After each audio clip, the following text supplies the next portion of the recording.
following show contains adult content. It's not our intent to offend anyone, but we want to inform you that if you are a child under the age of 18 or get offended easily, this next show may not be for you. The content, opinions, and subject matter of these shows are solely the choice of your show hosts and their guests, and not those of the Entertainment Network or any affiliated stations.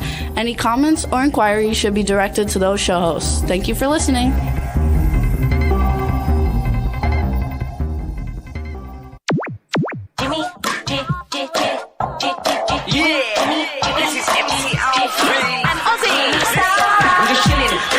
Sitting down and designing, why every man in my thinking, what are we gonna be wearing?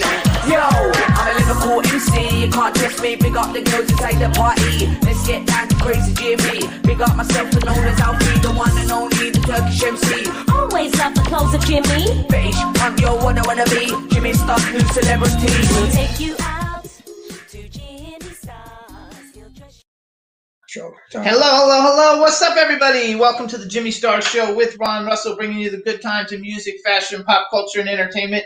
My mic just went out. I don't know why. We've got a great show for you guys today. Ron's getting ready. While he's getting ready, let's say hi to the chat room. What's up, everybody?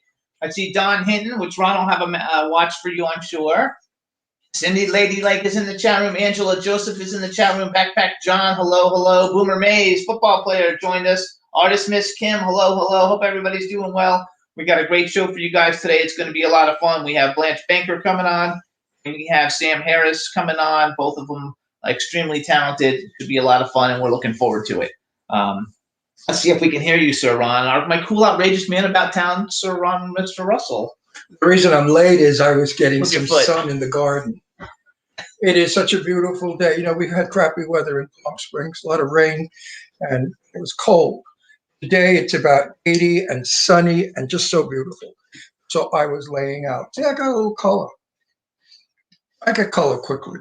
Okay, and show everybody your watch because I told. Oh, it's not an exciting watch. My daughters gave it to me, I guess, for my birthday. It's Christmas. It's a health watch. It tells how many steps I take and what my heart rate is and all my other stuff, you know. And it's very, very good to have when you're out running around. Walking around. You gotta go up higher, Ron, so they can see it. Oh, my watch. Okay. And Dawn said she just saw your sexy belly. You saw my belly? When you sat down. Oh, you see that? Now you know that I have on Bermuda shorts. I don't have full pants. And I have bedroom slippers. So, you know, this is what's nice about working from the home. You come out in the bathrobe. Fran Drescher did. You know, when we interviewed Fran Drescher, she didn't know she was going to be on TV. She thought it was a radio interview. So there she sat with white hair in a white terry cloth robe. Wet hair. So embarrassed. I said, Franny, cut it out. We love you just the way you are. I said, you look like Rita Hayworth without makeup. And she went, yeah, sure, Rita Hayworth. She does. When she smiles, she reminds me of Rita Hayworth. Angela Joseph says we're very lucky because it's freezing in Colorado today. Well, I can't with that stuff. You know, I put up with the nonsense in Palm Springs only because of the heat. Palm Springs is a difficult place to live. You have a variety of people here. Some are nice, some are crap, some are phony, some are real. You know, it's like really hard. I guess it's like that all over the world. Probably everywhere you go. I guess everywhere, all over the world. You have an assortment of fruits and nuts. But I think California, as they say, attracts most fruits and nuts. I want to know how many steps did you walk today? I can't see.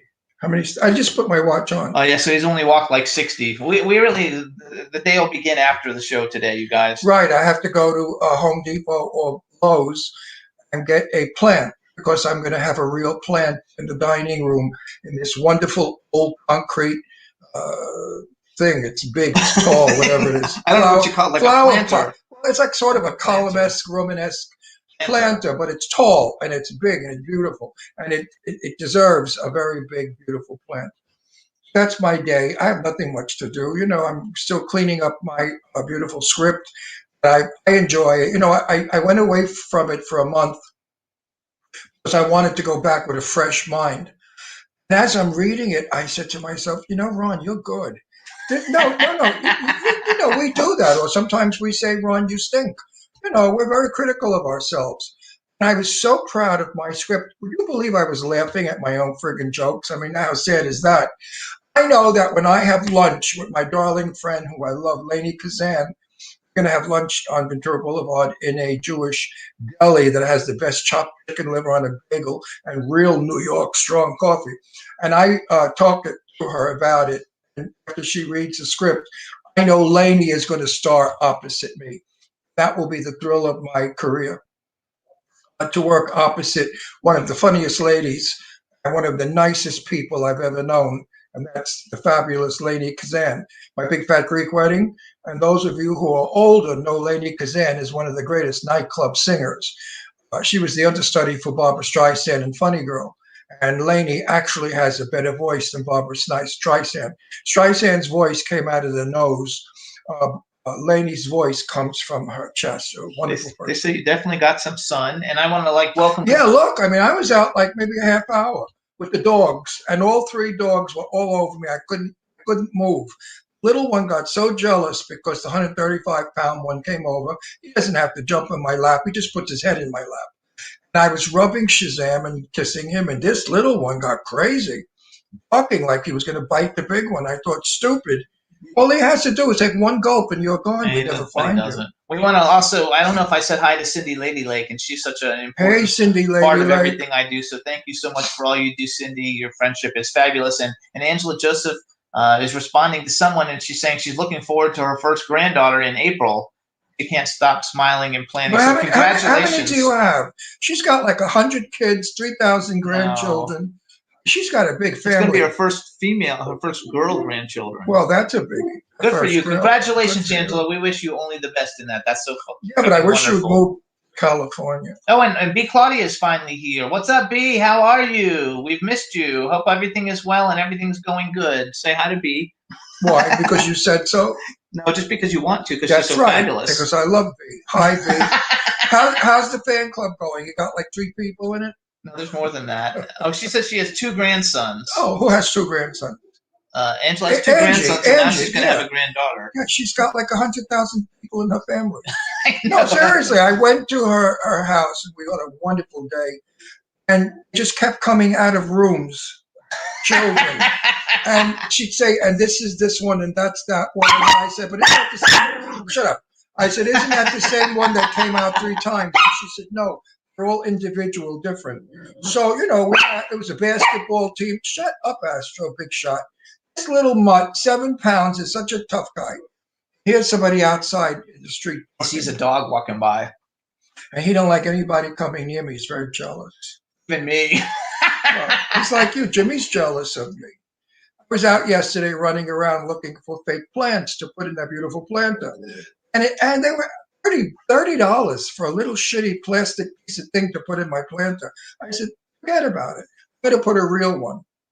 So when I came home, Jimmy said, so where did you go? I said, I was out with my lover having great sex. And he got crazy. He said, don't talk like that, because if that was ever true, you're never going out again. I mean, they thought they killed Hitler. Oh, this is Hitler's son. Anyway, it's nice. I like jealousy. Jealousy means love. Worrying that somebody's going to take me away. Then again, if a 95-year-old multi-gazillionaire came along, I would divorce Jimmy, marry him, a lot of banana peels around the house. Hopefully he'll slip and kill himself, and I will inherit all those millions of dollars. Isn't that a grotesque thing to say? It's so gold-diggery and so horrible. It's hilarious. But you all love it because you would all do the same thing. You're so full of crap. Oh, and Nick is with B. So, hey, Nick, how you doing? Who's Nick? Nice to see you. Nick is her son. Super talented. Which one? Which one is Nick? I don't know. You don't know? No, B. Oh, B. Not Angela. Maybe Angela has a Nick too. I mean, she's got a Joe, Charlie, Frank, Louie, Bob. I mean, she's got the whole alphabet. Angie, baby, I really friggin' miss you. I love your smile, and I like your personality because you're a parent like me, and your kids come first like me. And you're a talented broad. I really don't like you living in Colorado. She says she has 2 sets of twins and a single kid. So that's 5 kids, 2 grandsons, and now a granddaughter on the way. Lucky you on Christmas when 5, you got to buy gifts. 6, 7. So it's 8 children. I told you she's got a friggin' army there. You can start your own Jackson 5. No, but she's got about 30 of them. I mean, her house is like, forget it, loaded with kids. we had a good time. We played pickup sticks. We played all silly kinds of games. And we just had laughs. And I enjoyed the kids. I liked the one kid. I don't remember who he was. I think he was the oldest one. He was really sweet. One with the curly, weird hair. I told him, cut your hair. You look like a mushroom. He was nice, that little kid. Probably now big. Yes, he's big. They're all big. Today's guest is, I'm going to do part about her mom, Carol Baker, because Carol Baker is a contemporary of mine. And I remember when Carol Baker was coming up in the business and she wasn't, doing too well. Nobody realized that beneath that beautiful, sexy face was a brilliant actress. And if you followed Carol Baker's work, you have seen her in some really terrific stuff, like Baby Doll, playing opposite really good actors, and she did a great job. She got an Academy Award nomination for that. Yeah, I'm a great fan of Carol Baker's, and I wish her well, and I hope she's good. And I'm going to ask. She is, because I saw an upcoming project that Blanche is doing that Carol Baker's in it. I'm so happy because I'd love for Carol. She's 90. She's 90, sure, because I'm 80, sure, she's 10 years older. I mean, I wish that Carol would come on our show because there's so many fans of hers that are still alive. Well, trying to stay alive. We're all old. When she did Harlow, oh my God, the screen was filled with this magnificently beautiful, sexy woman. The movie was bad. It was really not about Harlow. It was a bullshit story. But Carol Baker gave it such beauty that we didn't care about the movie. We just were sitting there looking at her and portraying the neurotic Carol Harlow. I've seen her in so many movies. I can't even remember all of them, but she is still a brilliant actress. And at 90 years old, Carol Baker, if you're listening, go girl, because I'm 80 and I've got 6 or 7 movies to do, and I'm doing them. Half dead, whatever, I'm doing them. Wait, one more thing, and then you can have it. I'm against ageism. I'm against people saying, oh, you're too old to do anything, because that's baloney. I do everything now that I did when I was 21. Maybe a little slower, but I still do it. And you can too. So for my contemporaries, because Carol Baker is like Ron's contemporary, Blanche Baker is from us, and she plays Ginny. I mean, she plays in lots of stuff because she's got an Emmy and she's worked with every major star on the planet, many of them several times. But for all you children of the 80s, where the 80s was your high school and college days, if you guys remember 16 Candles, she plays Ginny, who gets married in 16 Candles, which is one of the biggest cult movies of the 80s. And I'm super excited about having her on, plus all her other work. And she has a brand new movie called Alice Fades Away. And it came out yesterday, and it's going to be on all the digital platforms. We're going to be talking about that and promoting her brand new film also. So it's going to be a lot of fun. And then anybody who ever is old enough to remember Star Search, back in the day with Ed McMahon, the very first season of Star Search, I think it was in 1983, and we have Sam Harris coming on. He was the winner of Star Search, the very first season of it. He's gone on to sell millions of records. He's considered one of the top 100 singers of all time, and he's going to be a lot of fun. And he's also a Broadway actor and television and film actor and author and all kinds of stuff. So I think it's going to be an exciting show of superstardom celebrities today. And next, because, we're doing all the children of great stars. Next Wednesday, I'm really excited. I'm really excited today also. Monica Henry is coming on. She is the daughter of the fabulous actor/director, Paul Henry, who played opposite Ingrid Bergman in Casablanca. He was her husband. He played opposite Betty Davis in Now Voyager, one of the greatest classical Warner Brothers films. Even Betty told me it was her favorite film. Because I asked her once, I said, I won't tell anybody, but I am telling you. I promise I won't tell anybody, but what was your favorite movie? She said, oh, you don't have to promise that. I'm very open about it. She said, Now Voyager. Anyway, she's going to be talking about all of the great stars of Hollywood in that wonderful time when Hollywood was golden. Everywhere from Judy Garland to Greer Garson to Joan Bennett. I mean, all of the great stars that Paul Henry played romantic lead against. So don't miss next week's show if you are, we watch classic? Turner Classic Movies. Turner Classic Movies. And if you're a film buff of, I can't say old films because Lauren Bacall will turn in her grave, Ron McCall said to me, Ron, a film is only old after you've seen it. So remember that. All these films are new to you until after you've seen them. Yes. So there you go. We did it.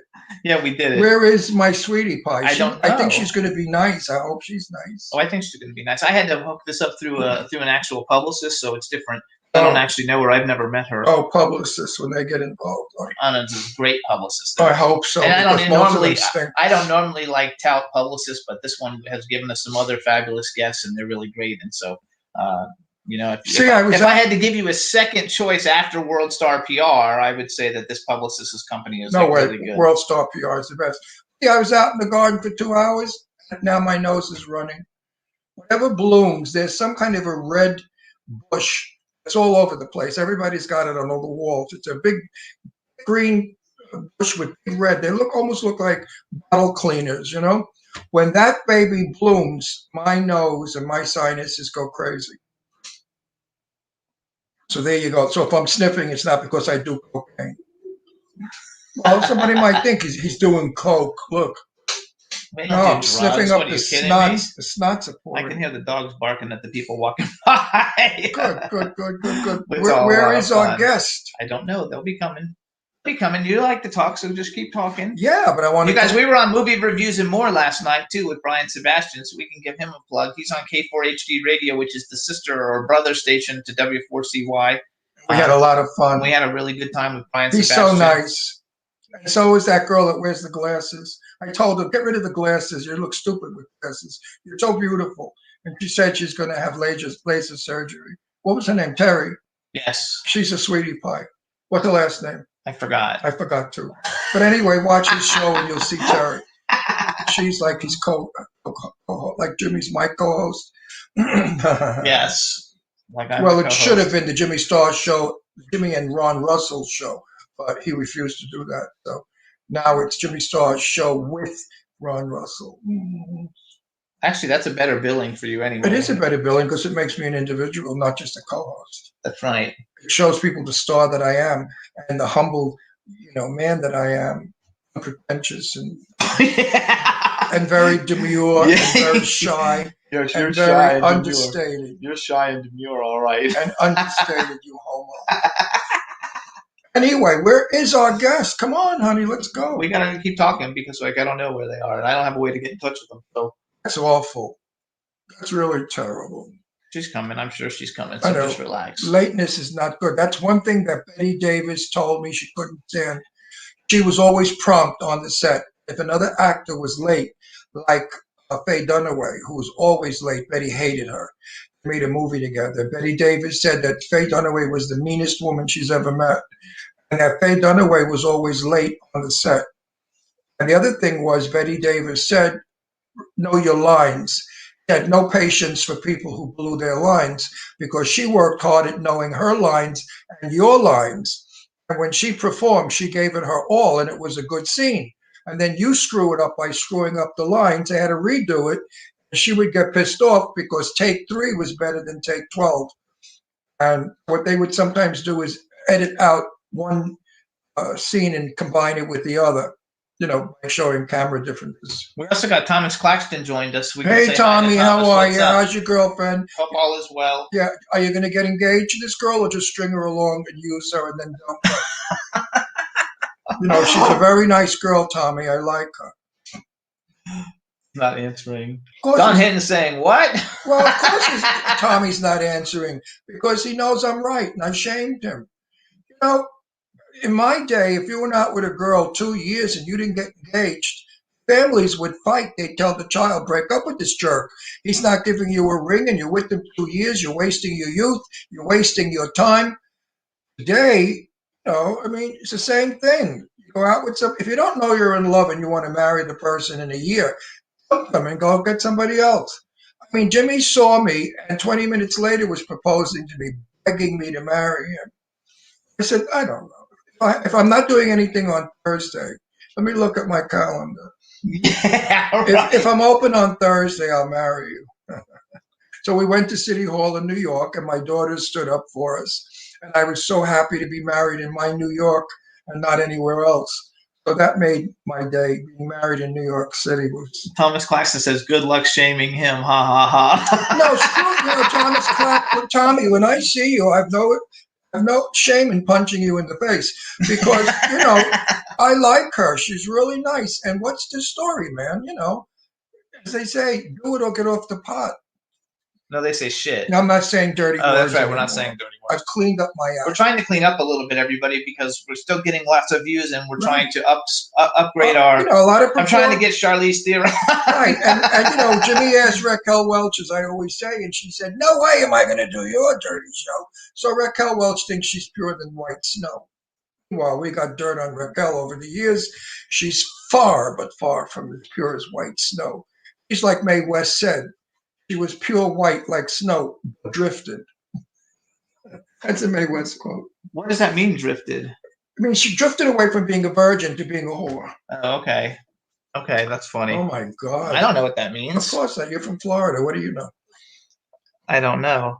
Raised in Florida. You ever see the tests they have in Florida? 2-year-olds can pass them. I mean, it's amazing, the schools in Florida. My kid was down there. I sent her to college, and Deirdre went up north to Gainesville College because the college is down in Boca where we live. We're so numb. I mean, anyway, I understand that the schools in Florida have gotten much better. I don't know. Well, you don't know. I mean, I went to school though. All my schools were in Florida, so I went I know all the way through college in Florida. That's why you don't know who Thomas Jefferson is. Yeah, I do. You do? Oh, how about Adolf Hitler? I don't know what president he was though. Oh, he was a president of the Congo-Yutan Peninsula. Right. That's hilarious. Do you know where the Congo-Yutan Peninsula is? Where is our guest? I hope she's okay. I hope she's okay. We gave her too. such a build-up and such a promo all over Facebook, Twitter, Instagram, everywhere in the world.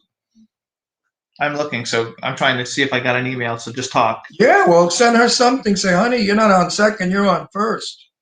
There you go. Keep talking. What can we talk about? Let's talk about, I don't know, what does everybody like to talk about? Sex. Everybody's interested in sex. Thomas Claxton said he was the third president. Thank you, Thomas. Dawn Hinton has a 28-year-old daughter, which she doesn't look old enough to have a 28-year-old daughter. And B says she's double Boomer's age. And Cambria Carpenter is in there. Hi, Cambria. Nice to see you. My daughters have been engaged, I think, once or twice. And they backed out of a marriage quickly because the future husband, really wasn't substantial enough to hold a marriage for the rest of their lives. So now they're two old maids. One is 43, one is 52. And I keep saying, girls, it's time to find a guy. Men now at your age have been married, divorced, had children. They went through all that nonsense. Now they're looking for a career-minded woman who's beautiful and sexy and loving to travel with and enjoy and have a social life. So marriage is better the second time around, or when you are in your 40s and 50s. When you're 19, you're penis crazed. Men are, crazed. And it's all about heat. She's great in bed. I'm marrying her. And 4 or 5 years later, it's gone. She's tired. She sleeps. So the men say, I married a cold fish.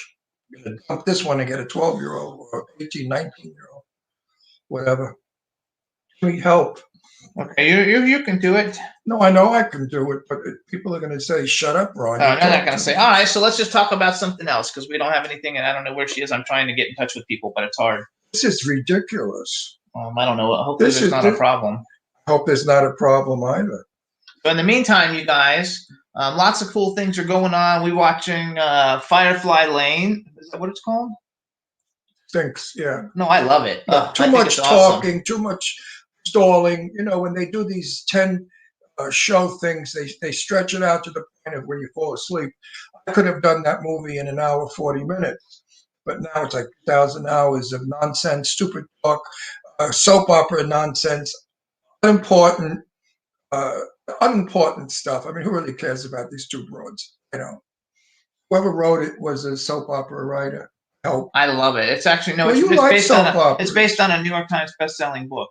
So Well, it's actually based on a today book. a best-selling book could be like Learn How to Read. That's true. You know, I liked it, and I think Katherine Heigl's great in it, and I don't even really like her. But it's a no, lot of fun. she got brown hair. She looks like hell. Yeah, she She's looks fat. like hell. She got fat. That dark hair. She's not a pretty girl anymore.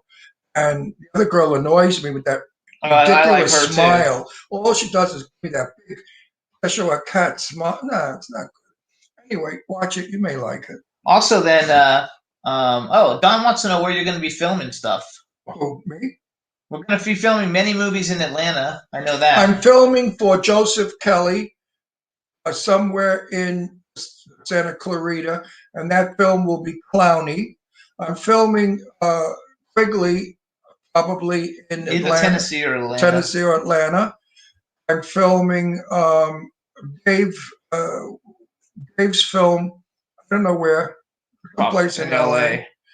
Dave, I lost him. I love him. Bailey? Dave Bailey, my good friend. His film is going to be wonderful. Who else's film? I got a whole bunch of them. Mostly they're going to be in Atlanta, Tennessee. Are we shooting that one, the good script in New York that I love? No, we're shooting it in Atlanta. And what's the name of that script?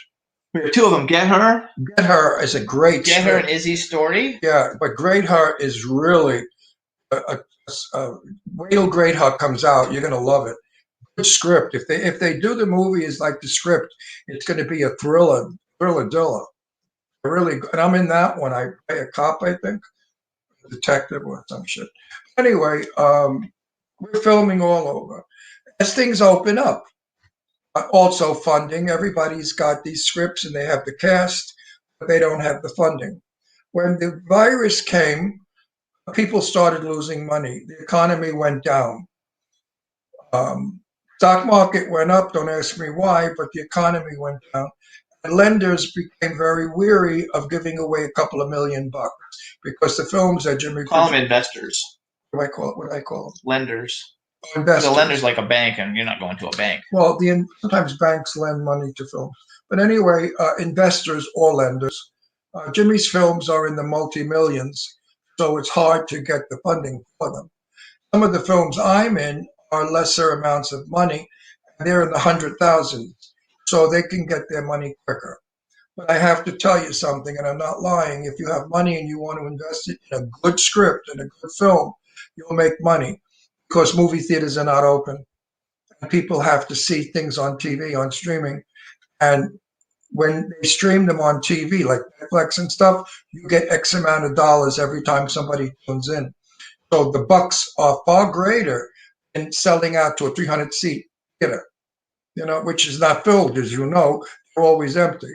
Nobody wants to go out. But everybody will watch your movie at home because they eat popcorn, they lay in their pajamas, and they watch your film, like me. We've done a lot of that lately. Yeah, and remember, every time the film you invested in is shown on YouTube, what's the other one? Yoo-hoo, Hula, Hula Wula, Bula Bila, Bila Ba, all those super networks, you make money. It's all fun. You got to have fun with it. No, it's a steady income. And then if you're on the back end, you're going to make money when so investing in film today is the new place to go. Right now, everybody needs content, so it's a good place to be, especially if you make movies under $5 million. Right, because they yield a lot of bucks. A lot of times these movies, if you want to rent them, they're $5 on TV. If you want to purchase them, they're $11.99. So that's a lot of money times millions and millions of people all over the world can watch it because it streams out. See, when a movie goes out to a local theater, what have you got? X amount of theaters in the United States. Then you have to wait for it to go to Europe and to Asia. Now with streaming, the entire world tunes into that movie at the same time.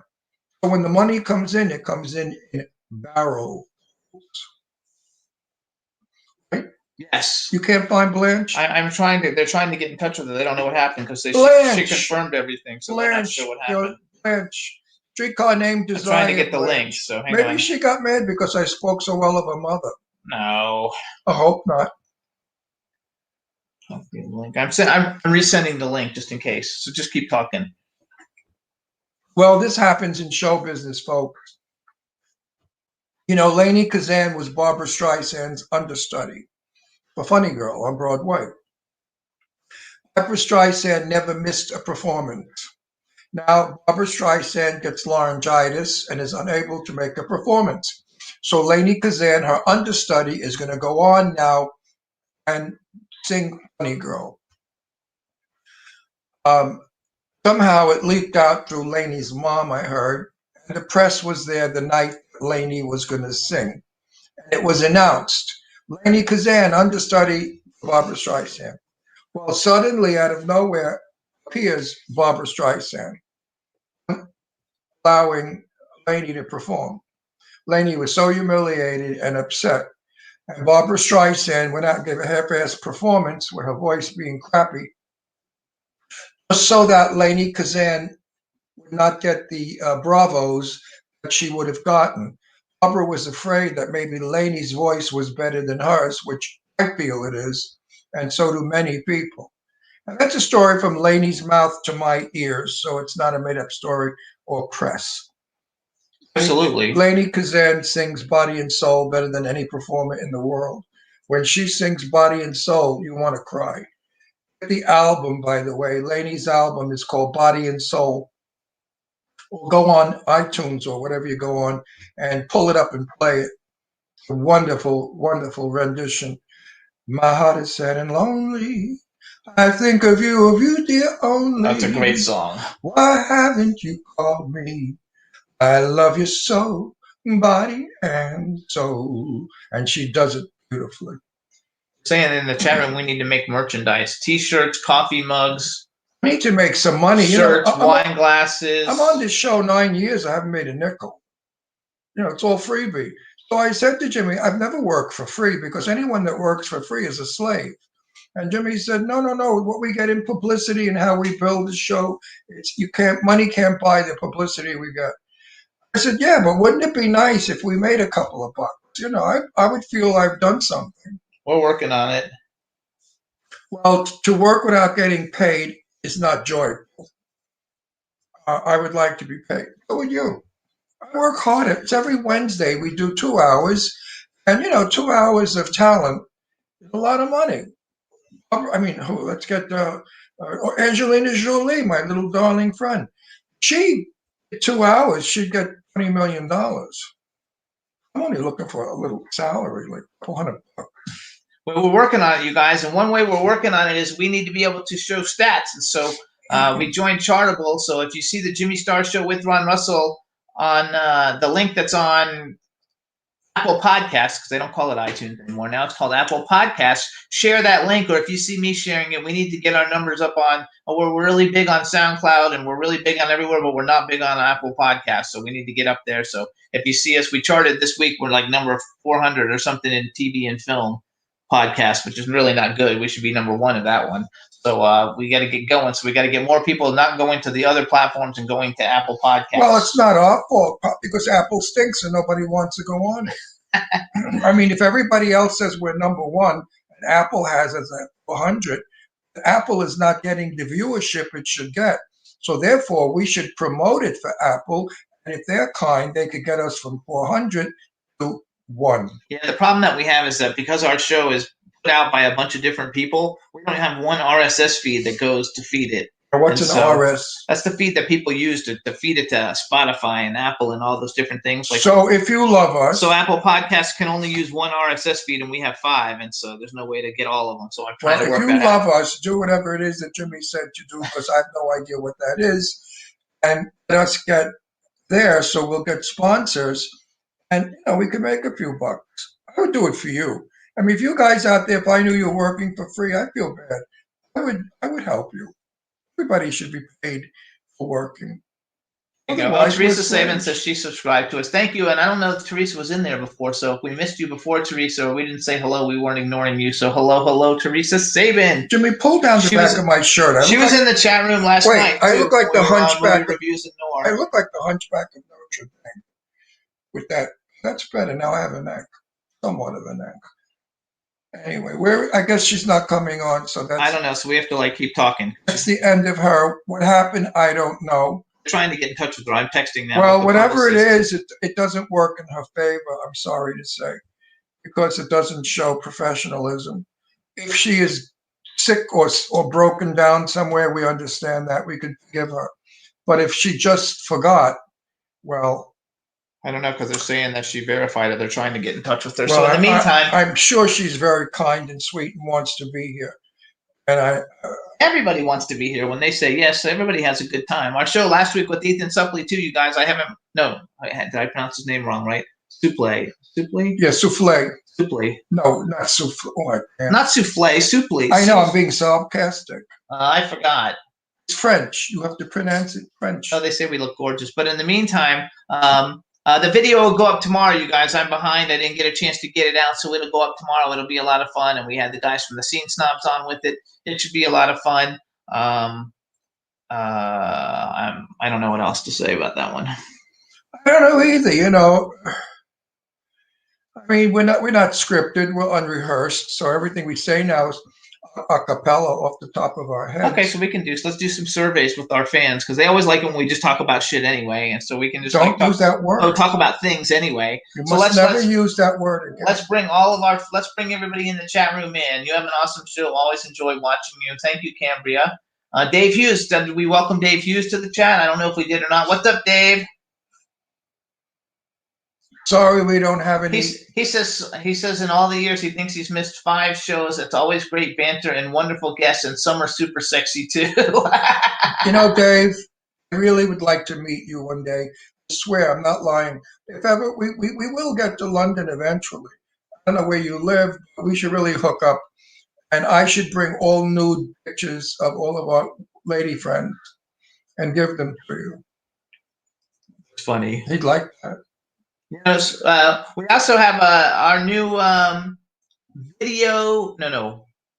scratch that, radio audio drama called Dead Exit that's going to start getting taped in the next few months. It's Hollywood murder and mayhem set in the future. Ron's playing Gary Glitch, the game show, crazy game show. Oh, hey, everybody, we're going to play today the Crazy Game Show. We also, I'm playing Johnny B. Hollywood, and now we have Sadie Katz is joining us for the production. So is Steve Ham, Soho Johnny, Eileen Shapiro, Scott Page, Kenny Aronoff. Kenny Aronoff, Scott It's like Page. old home week. It's going to be such a blast having everybody we know. Here comes my dog to give me kisses. It's going to be a lot of fun. So does your dog have a bad breath? Our dog has the worst breath. Somebody said he needs to have his teeth cleaned. And then we looked into it. It's like $600. No, $750. Oh, $750 to clean this little dog. He's got like 6 teeth. I mean, $750. What is it? $100 a tooth? Anyway, that's funny. Dave Hughes says they're considering traveling to New York when COVID is over. We're going to New York in May for Ron's birthday, whether COVID's over or not. We're going to visit Eileen. We're all going to get together, all the crazy ones, and we're going to film it. It's going to be a party. 80th birthday party that I didn't have last year because of COVID. So we're going to celebrate it in New York with all of our friends. And they're all demented, and they're all crazy, and they're funny, and they're wild. B wants to go into Dave's suitcase so he can come with them. Oh, that's come sweet. with her. That's sweet. It's fabulous. I think the whole thing is just terrific. You got to love the whole thing. So everything is going as it goes. Did they find Blanche yet? No. Pretty soon it's going to be to the point, though, if she comes on, there's no room to talk to her because we have another guest. So we're just going to say, everybody, we apologize. We don't know what happened to Blanche Baker, but something happened, and I'm sure she's very upset. And we'll let you guys know later. And I will let you know the truth, whether she forgot or I don't know. You know, sometimes you say to yourself, whether they think who the hell they are, they're not good enough or whatever. That's a negative. I don't like to do negative. I don't think she's going to be that. So I'm going to think the positive. Something very important has happened, and that's why she's unable to be on our show. I'm sorry because I did a big PR about it. But we can't talk about her mother, Carol Baker. If anybody out there has any input in the chat room, please do now. Let us know if you know who Carol Baker is, if you remember, and all the wonderful work that she did. She was in The Greatest Story Ever Told about Jesus Christ. She played the sister that got leprosy in the cave when I think it was Charlton Heston went to see his mother who was played by that fabulous actress, and I can't think of her name right now. But anyway, Carol Baker's been in, remember her in Baby Doll?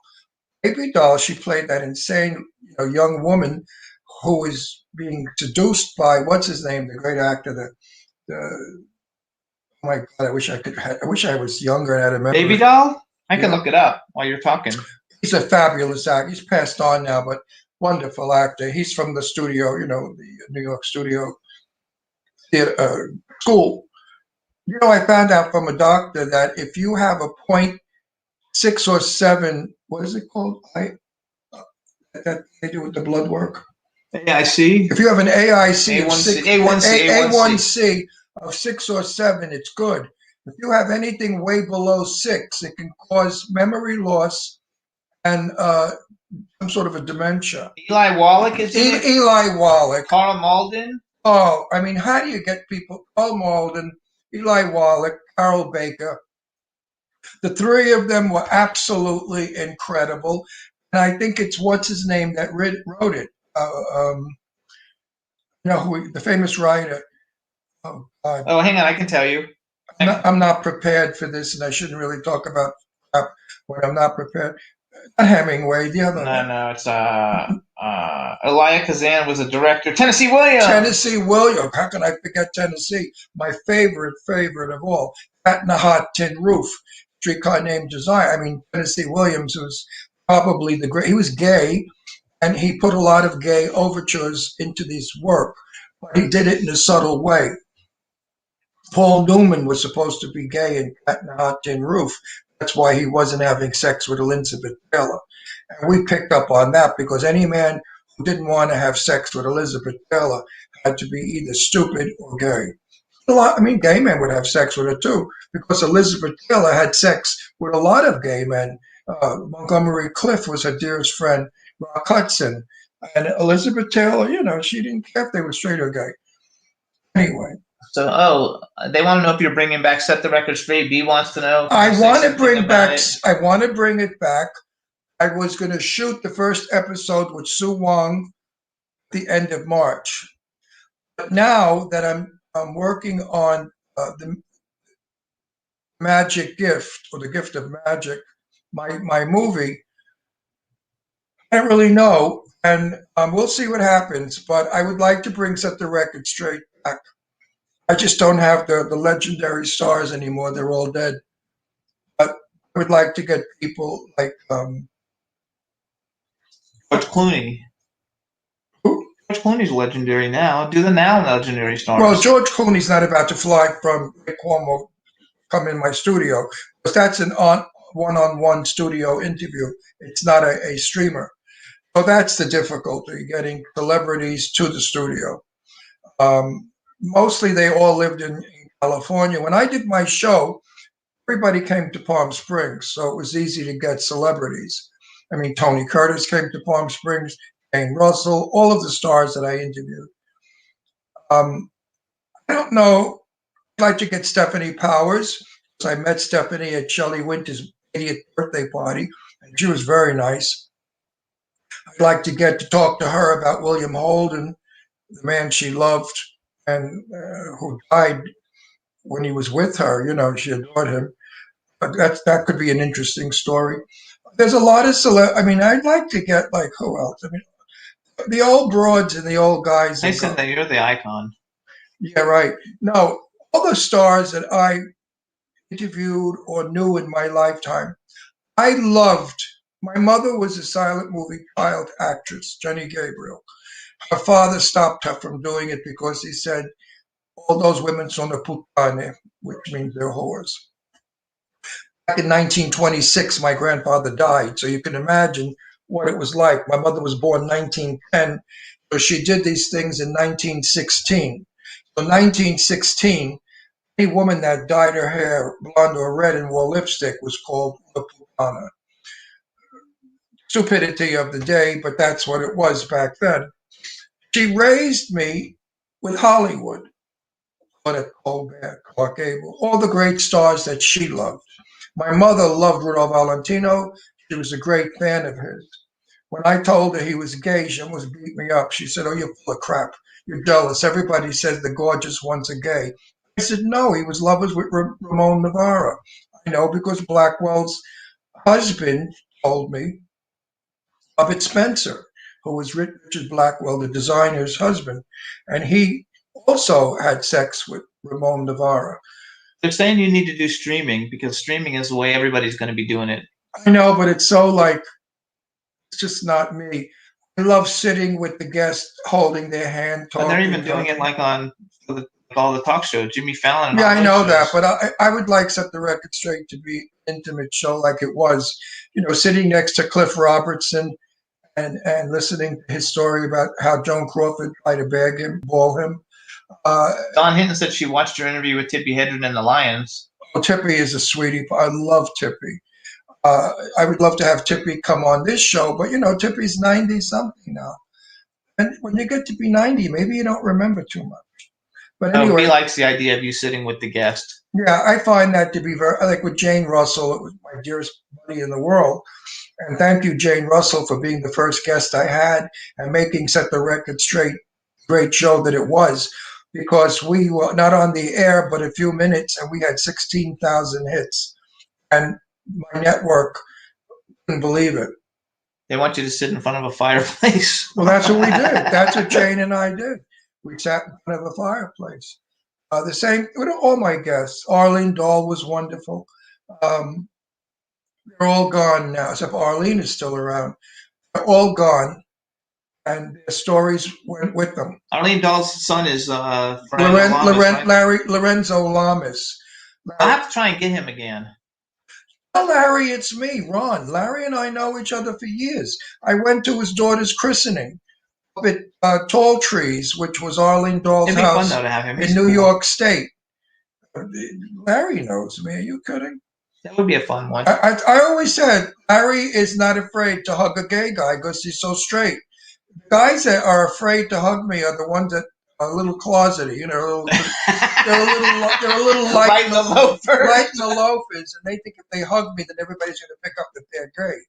Larry hugs me. He's a sweetie pie. So B. Claudia wants to know, what's my dream guest? Who should we tweet every day to make me happy? And I have two guests. One of them, Ron doesn't give a shit about really, but Molly Ringwald is my number one guest. And like, if she comes on, I'm going to tape Ron's mouth so I get to talk because she's my absolute favorite. Oh, I would let you talk because I have nothing in common with her. And my other one is Charlize Theron, which Ron and I will be fighting to get to say a word. No, not really. Mine would be Sophia Loren, because I did a movie with Sophia in 1959, and would love to see her again. She's got so much to talk about because she's 86 years old. If you said he tried to get Patti LaBelle, tried to get a hold of, that would be a big one because Patti LaBelle, I would be speechless. I would just sit there and say, "Sing, girl, sing."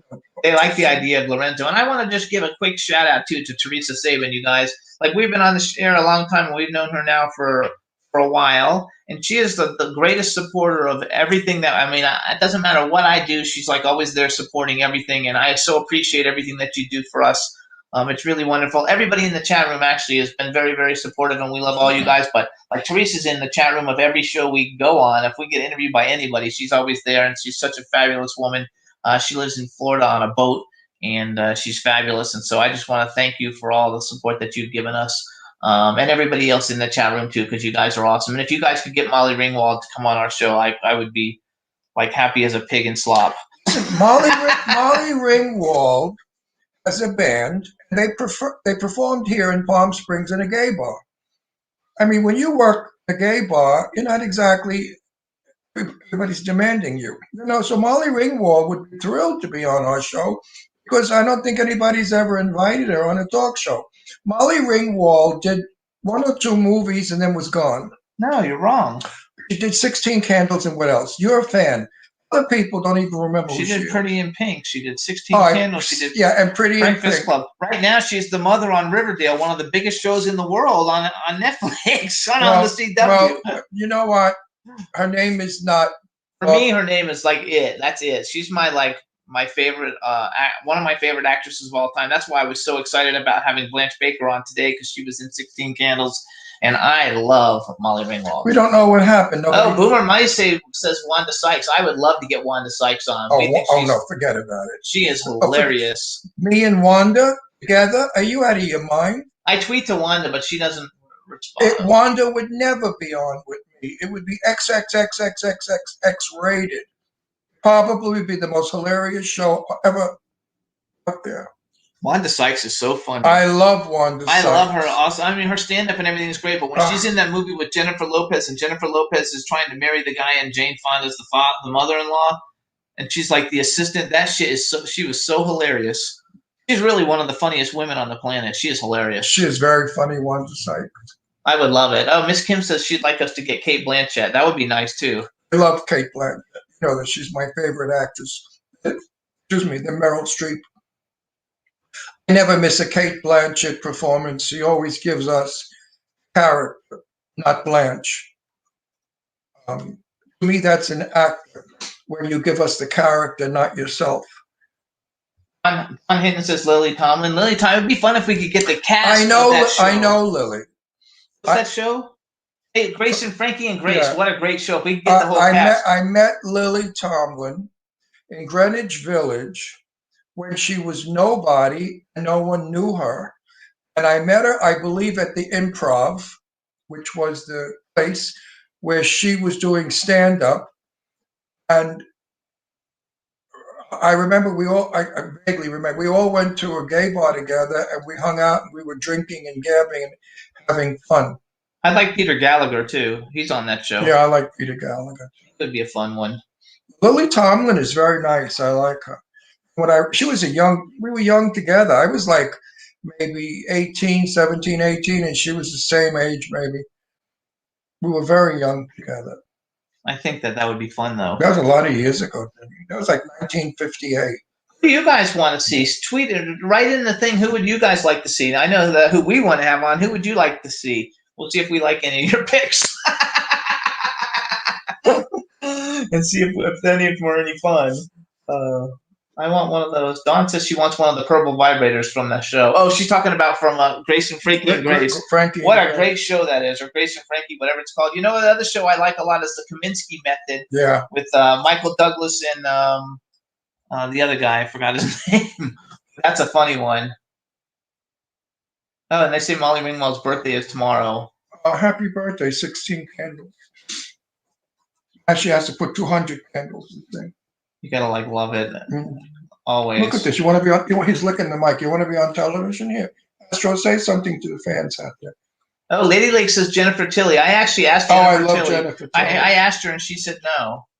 I'm not sure why. She didn't really say no. She said she couldn't right now, I think is what she said. She had a new book coming out. I thought we could promote. Yeah, Jennifer Tilly. She's a really good one, though, Jennifer Tilly. And she's not shocked by a dirty mouth or sexy stuff by no means. She says she'd like a cool dancer on the show. I don't even know any cool dancers. Judd Nelson, though, would be cool.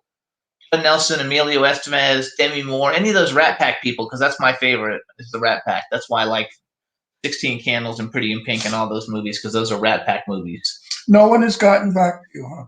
They said they're trying to get in touch with her.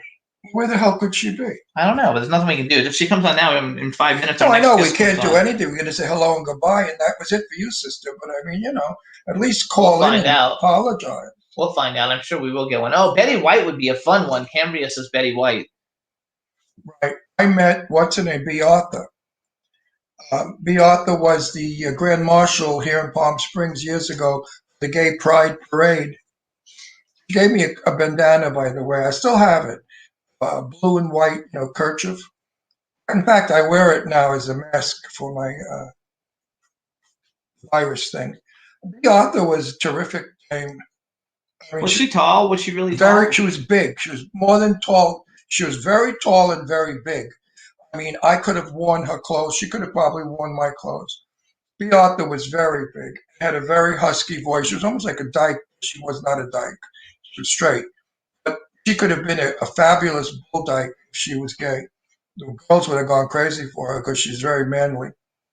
So I don't think, Teresa, that when B. Claudia says a famous dancer that she meant a stripper. That's good. But hey, but Demi Moore was in that stripper movie, like yeah, but the most famous dancers, Ann Miller, Sid Charisse. Sid Charisse, if you know her from the old movies, had the best legs in the world. Her legs were magnificent, and she could dance like nobody. Ann Miller was a tap dancer and probably the greatest of them all. I saw Ann Miller when she was very old and she was hunchback. She was all bent over in a Chinese restaurant in Beverly Hills. And she was eating. And I was saying, should I go over and say hello? And I said, what for? I'm not going to embarrass her by letting me see her all hunched over at the table with a big humpback. Hold on, going on with this. So John Henton says Joe Manganiello, which I believe that's so. What's the beautiful lady, Sophia? Varga? Yeah, I think that's Sophia Varga's husband from. And I've actually tweeted to him many times. And Lady Lake, your pick will never come on the show. She wrote, "Have you had Susan Lucci on? I love her." Ron used to live next door to her or something. He said she was a tyrant. No.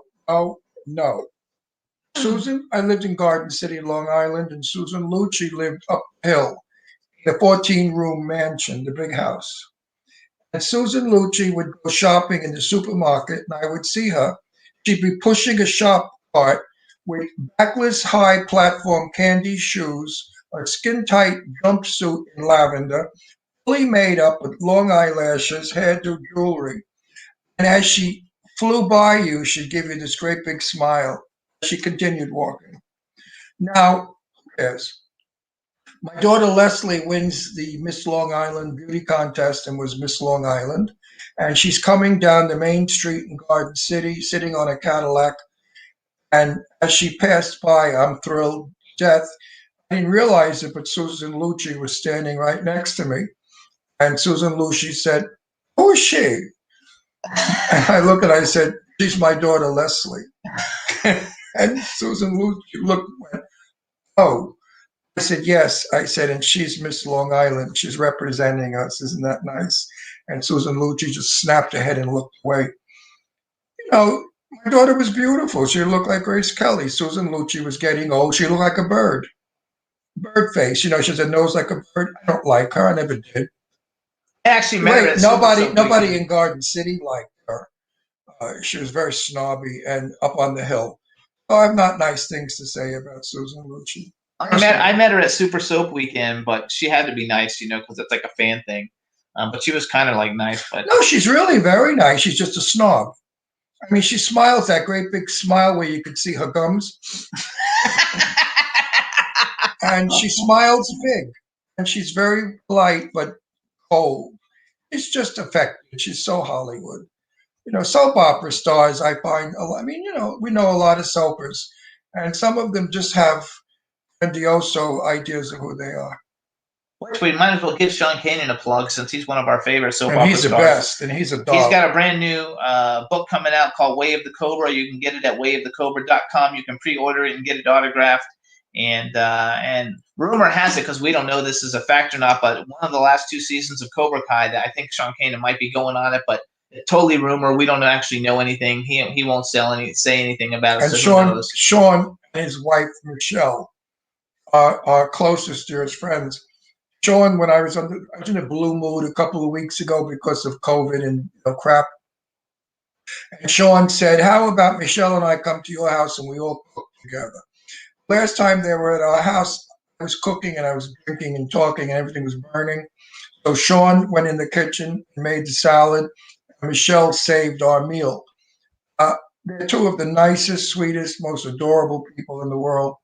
And he is so far from an affected actor. Sean, fabulous. And she's a brilliant writer. She's writing for Studio City. She's writing scripts that are fabulous. The show is a hit. They made it longer now than 10 minutes. It's back on the air. It's on Amazon Prime. You guys can see they added like 6 more episodes. Please watch Studio City. Also, then they're saying, "Oh, Boy George would be a fun one," which I would like. Boy George. Oh, Sam is here though. Our next guest is here. We might as well. We could get Boy George because Eileen interviewed him, and Boy George, I think, said yes to us, but we never got around to it. But we will. Yeah, Boy George, and also they said, "What about Carol Burnett?" Carol Burnett is a very private lady. She is. She may not come on. 'cause She she's doesn't do talk shows. I wouldn't mind. You know, my very good friend used to play every Friday night charades with Carol and a few other movie actresses in Beverly Hills. Two more real quick because we got a guest. So I could probably get Carol's number, private number, from my friend who knows Carol. So Don, I would love to have Machine Gun Kelly, but I don't think Ron would like him. And I would love Belinda Carlisle. She actually has told us yes before, but then she went on tour, and I don't know. I never got back in touch, so we'll see. But now we're going to bring on our guest, you guys. Let's see. Hopefully everything runs good and smooth here coming in. Let's see if we can hear him. Hello, hello. Hello, gentlemen. How are you? Very good. Good. How are you? I'm good. Can you hear me? I've got my fancy mic. Yes, we can We hear can hear you loud and clear. Oh, and you have Good. a little goatee. That's so cool. I do. Well, I had a beard the first part of Corona, but then I'm slowly, as Corona is starting to get better, I'm making this smaller and smaller until I'll just have one of those little soul patches Yes. at the very end. All right, let me do our formal intro and get things rocking and rolling. All right, everybody, now we want to welcome to the Jimmy Star Show with Ron Russell. Rolling Stone claims top 100 singers of all time, singer, songwriter, Broadway, film and television actor, writer, director, producer, and author, and the very first winner of Star Search, Mr. Sam Harris. Hello and welcome to the show. Good to be here. I'm exhausted from the introduction. There you go. It's a lot of fun. Everything is fun. We're going to have a great time. Before we get started, first, let me introduce you to my cool, outrageous man about town co-host, Mr. Ron Russell. Hey, Hi, Ron.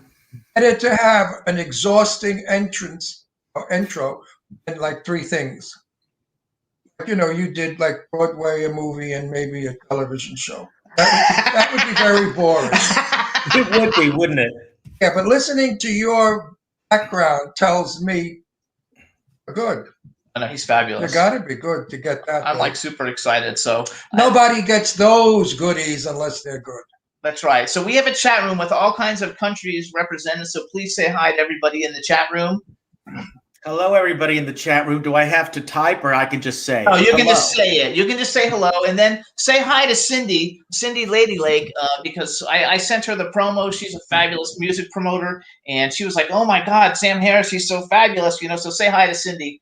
'Cause Hi, she's Cindy. super How are excited. you? There you go. All right. So I'm super excited. First of all, I actually used to live in Florida. And so you performed at Chardy's one time I actually saw you perform at Chardy's. I'm talking like a long, long, long time ago. And then I also saw you on tour with, Wait a second. I think I remember that. I also saw you on tour of Joseph and the Amazing Technicolor Dreamboat. And in Florida also? yes, in Florida also. Now we're in Palm Springs, California. But I've always been a big music person, and I actually wore out your very first Motown CD, like literally, like wore it out. Thank you, Jimmy. So yeah, I I had a great time on. I think the first one you mentioned was probably record promotion, and then Joseph, I was on the road with for 15 months, all over the country. It was the Broadway National Tour, and man, after that, I retired the loincloth and swore I would never put it back on again. which I love that. I think it's fabulous. I followed your career all along. I buy all the music, and I don't really buy music from hardly anybody, but you have such a phenomenal voice. And Thank you. I have to just tell everybody, because if anybody who has never heard your first album, and I know "Over the Rainbow" is like your signature song and everything, and it's beautiful, and you sing it beautifully. But I've heard it all before, and "Don't Look in My Eyes" are like two of my favorite ballads, like of all time. Thank you. Mine too. I've heard it all before. I had sung for a few years before I did it on Star Search and then recorded it. Did I sing it on Star Search? I think I did. I think you did. And "Don't Look in My Eyes" is one of my favorites too. It's a great song. It rips your heart out. You know, those ballads, those great big pop ballads from the 80s, right? I love them. Those and I don't. Do you know? You probably know Desmond Child. Do you know Desmond Child? Sure, yes. He Now, put he out. lived in Florida. He lived in lived Miami. Florida. He did some Yeah. stuff with Joya Bruno, who's a good friend of ours from Expose. But I've never met him. And I know he writes songs for everybody else. But he actually put out a solo album No, I didn't know that. What he put out one album and it had another ballad, and like you, to me, it's like one of the best songs like ever heard. And he never really, went anywhere as a singer. He's one of the biggest songwriters like in the world. But the ballad thing is something that I like a lot because you can't fake a ballad nowadays. You hear all these dance songs, and you can go through auto tune and you can do all kind. I know because I have a lot of friends who I know they can't sing and they got big Billboard hits. So I'm like, I know that a lot of things, but you cannot fake a ballad. You can either sing or you can't. Well, it's. I think part of that is it's the singing part. It's certainly the voice of it, the notes and how they sound. But I think the most important element of a ballad like that is the storytelling, is the personification of the song. And as an actor, first, I approach songs, like a little mini play. With a beginning, middle, and an end, and that's what informs the song. And I know for me, there are singers that no one would necessarily call them a great voice, but they will break your heart because they're honest and authentic, and they're telling you the story. And when you put two together, then you've got a winner. Did you see Lauren Bacall in Applause? No, I'm too young to have seen her in Applause. I did see her in my living room a few times, though. How about Angela Lansbury? Did you hear me, Ron? Yes, Did you hear me, Ron?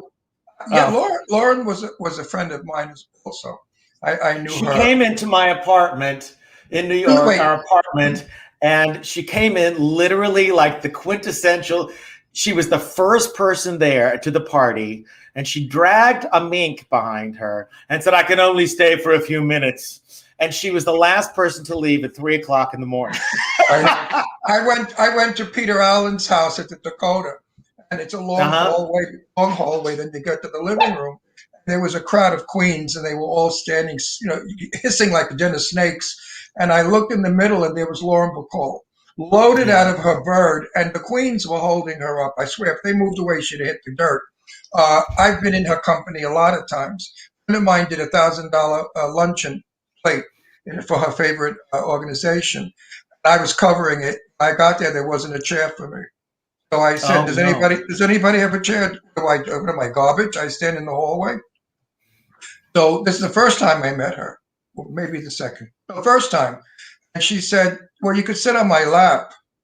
I went over and I sat. I really didn't. I made believe I sat on her lap. That's funny.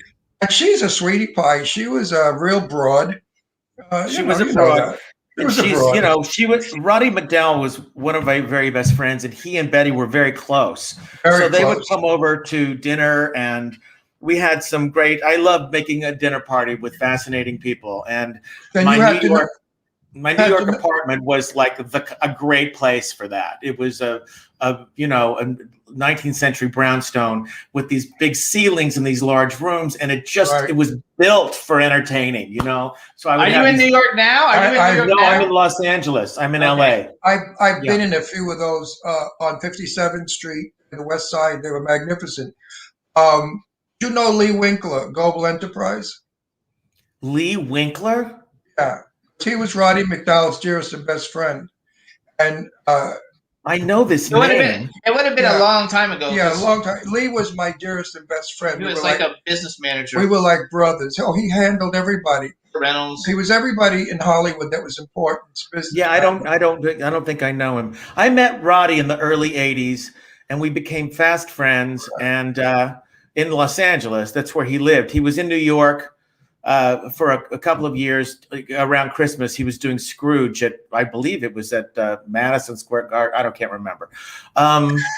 Anyway, we were very, very close. And Roddy, he was always taking pictures. He would, he had those 4 volumes called Double Exposure, and of just, movie stars, celebrities, different kinds of things, where he would just snap pictures.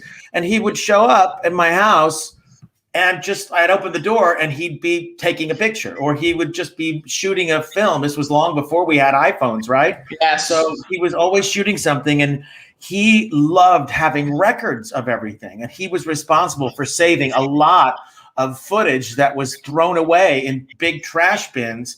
And in fact, he had salvaged and saved all of these things. But then the FBI raided his house and took all these films, and he had to fight for them because they were going in the garbage. Anyway, I digress. How did we get there? Linda Phillips. Let me go back with Roddy. I met Roddy at a party at Lee and Larry Winkler's house, and he came up with a very famous person he was seeing at the time, but I can't give the name because then we'll know what Roddy was all about. But Roddy was gay. There's no big deal. And Roddy was up there with a very important actor who I won't give his name. Anyway. But he used to like college kids. How many kids did he put through college, Roddy? I mean, every time kids did he put through college? He always had young men that were going to college, it seemed. And he was paying for their colleges. I don't know about that. Yeah, it's true. I mean, it was a standard joke. Like, okay, what college are you supporting now? But anyway, Roddy was a fun guy, a sweet guy. I met him briefly, but I knew a lot about him because, as I said, Elizabeth Taylor and Roddy and Lee were the best of friends. Do you know someone? He and Elizabeth Taylor were like brother and sister. Yeah. Do you know I knew Elizabeth pretty well. There's somebody in the chat room named Linda Phillips. I don't know if that's a relation. I mean, Linda. Well, I do know who Linda Phillips is. Let's say hi. Well, hello, Linda. I'm glad you're on here. These are my St. Louis gals, and they travel all over the place when I'm performing or on tour or something. These are great, lovely women, she and Harriet. And I'm glad that she popped in. I am too. Thank you so much for joining us. He's a great talent. So you have done all kinds of cool things. You've released 9 albums. You have a memoir called Ham Slices of a Life, which now has also become a one-man show, right? Because it was in L.A. last year. Yes, it became a musical show that I did in New York and L.A., and then we shot it for television, and now it's out. We shot it at we played it at the Pasadena Playhouse, which is a beautiful, beautiful theater, which you guys may know about if you're in the L.A. area. It's just a stunning old classic theater, and it's on Broadway HD now. It premiered on Laemmle, the theater, the theater chain, and it is now on Broadway HD. It will go wider in April, I believe, but right now it's on Broadway HD, and I'm so proud of this because it's not just an archive of the show. You know how where they set up a couple of cameras and push play and push record and go. This is a film. It's shot like a film. It's edited like a film. We shot 2 shows, and then we did a pickup day so we could bring the cameras on the stage and really, because as a sort of an old workhorse showman, I didn't want to do the show in pieces. We had 2 audiences, and I wanted to run it top to bottom to get the feeling of the show and the arc of the show and the energy of the show and the sweat and what was happening emotionally, because it's a funny show, but it's very emotional as well. And I didn't want to do it in pieces to film it. So we did 2 all the way through with an audience. And then the next day we came back and just shot some close-ups and things that we wanted to capture in a more personal way. But it was full thing. There were 5 cameras and cranes and dollies, and they shot it like a film. And I'm just really proud of how it came out. It's like really like old Hollywood. Yeah, I mean it's a live show that you can see the audience. Yeah, but I mean years ago you just described as what they did. Today I know actors who are in a movie shot with a cell phone. It's true. But you know what? That's how they look like that's how good the quality is of a cell phone. Yeah, but still it's not the same as a studio years ago. It's not the same. No, I mean we look like old bags with wrinkles and saggy stomachs. Years ago, that's the bad part about the lighting. That's the bad part about this 4K and the 8K. When they shoot it for television, and you can, see the pores in somebody's nose. I don't want to know. I don't want to know. Me neither. I agree. I think that's hilarious. I don't like when they turn sideways and I see earwax. That's not. That's the limit. That's where I changed the channel. Too much for me. I'm 80 years old, so I'm from the old Hollywood. That's why I liked it when you brought up Lauren Bacall, and it puts me in the conversation. I'm not too keen about what goes on in the 80s and 90s because I was already, infatuated with my celebrity friends. And to me, Johnny Mathis is the greatest singer in the world. And people say, "Who's Johnny Mathis?" I want to cry. Yeah, I really want to cry because he's wonderful. But, well, it's funny because I work and do some master classes and things, with these young kids, Broadway people who aspire to do Broadway because I've done so much Broadway. And it's funny because I'll make a reference to something and they say, well, I don't know who that is because that was really before my time. And I say, well, Charlie Chaplin was before my time too, but I still know who the hell he was. I still studied him. I still understood his rhythm. I still stole from him and learned all these people just because they were before my time. That's the library. It is your obligation to study those actors and comedians and singers and performers. It's important to know the history of your craft. So I don't buy it when people say, "Oh, I don't know who that is." I'm like, "Well, then I agree with you 100%. I did a tour some years ago of schools where kids were in the class of theater class, and one jerk was sitting in front of me, was like in a coma, and I said to him something about Jane Russell, who was my best buddy. I was telling a story, and he didn't know who Jane Russell was. I said, "Do you know who Barbara Streisand is?" He said, "No, but I've heard of her." And I thought to myself, well, this kid's really going to go far in the business, especially at a networking cocktail party where he doesn't know his ass from his elbow. Right. Remember one thing. We are standing on the shoulders. Of course. Clark Gable. Okay. Marilyn Monroe, Greta Garbo, Dean Turney, Jane Russell. They are the people that made Hollywood what it is today. It's a sin that we don't have Hollywood history classes. I pushed for it. Robert Osborne and I agreed on that. Said the same I knew Bob thing. quite well. Yeah, well, I used to run into him in the street all the time. I said, "What are we, lovers?" I mean, we were banging into each other all the time.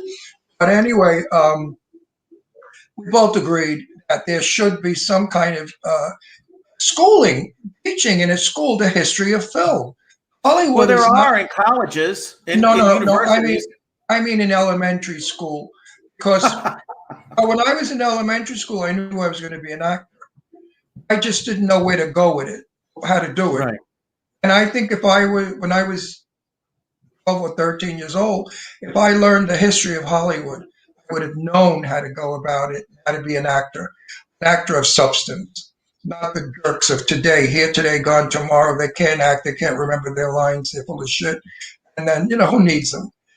The actors of the legendary Hollywood still today are revered, looked up to. I think that there are a lot of, I'm going to disagree with you a little bit. I think there's a lot of fine actors. I think there's a lot of very professional people, young people who are coming up, who have the real thing, and they've done their homework and they study and they took class. They didn't just roll out of bed and said, "I want to be a movie star." Oh, I agree with you. And I think there's some, and because you know what though, Ron, there was a lot of schlock then too. But wait a minute. Hang on. They didn't have the studio system to get them out there. When I say stars of Hollywood, every studio had 5 or 10 stars. We had a lot of studios. Today we have great actors, Meryl Streep, Kate Blanchett. Kate Blanchett. I mean, so many great actors. I'm not seeing them too much because they're growing older. The parts are less. What I'm seeing is the new genre of actor who is dirty looking, sloppy, mumbles, doesn't enunciate. I have trouble hearing because I'm old. That's what they said about Marlon Brando, Ron. No. Marlon Brando. That's what they said. I was there. I knew Marlon. Please, Marlon is my nephew. Is his grandfather. Come on.